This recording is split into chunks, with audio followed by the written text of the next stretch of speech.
So, with electoral disaster seemingly looming, what does that mean for the future of the Conservative Party? Well, Boris Johnson's enemies might have thought they'd finally exercised the former PM when Sunak scuttled into number 10 without a vote. But it appears the spirit of Bojo still lives on. Around 40 of his supporters from the Bring Back Boris WhatsApp group dined on French food at the Escargot restaurant in Soho last week to plot his return as leader. The gang allegedly included former Business Secretary Jacob Rees-Mogg, former Minister James Dudderidge and former Conservative MEP, David Campbell-Bannerman. So according to the Daily Telegraph's Associate Editor Christopher Hope, also a superstar panellist sometimes on this show, the consensus among diners was that Boris could return in July next year after the May local elections, which are forecast to be a blowout for the Conservatives. A Boris comeback in the summer would also allow him to get past that pesky Privileges Committee, which is probing whether he deliberately lied to Parliament over Partygate. It is a witch hunt. It is a witch hunt, that, folks.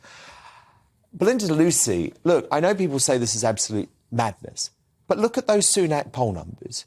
The Tories can't trust him on Brexit.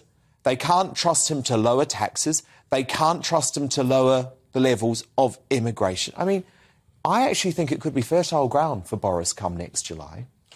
Yes, I think that I'm not surprised that there are a lot of MPs wanting a new captain as they're seeing their ship with the supposed sort of grown-ups in the room sinking it quicker than you can, you know, I don't know, say Father Christmas. But I think they're watching the destruction of their own party and everything is falling apart. And so they're grasping desperately at the only man who can increase their polls. However, I am concerned this rose-tinted glass look at Boris is just not very fair, because Boris really, when he was in power, you know, illegal immigration was high, mass immigration was high, the public sector was still politicised. You know, he isn't this sort of magic pill that will save the Conservatives from obliteration. If he comes back a reformed man, maybe, but I think the only hope for the British people is to not vote for Conservative or Labour and, you know, to find another party to vote for, because nothing changes if nothing changes. I mean, Carol, you know I've always said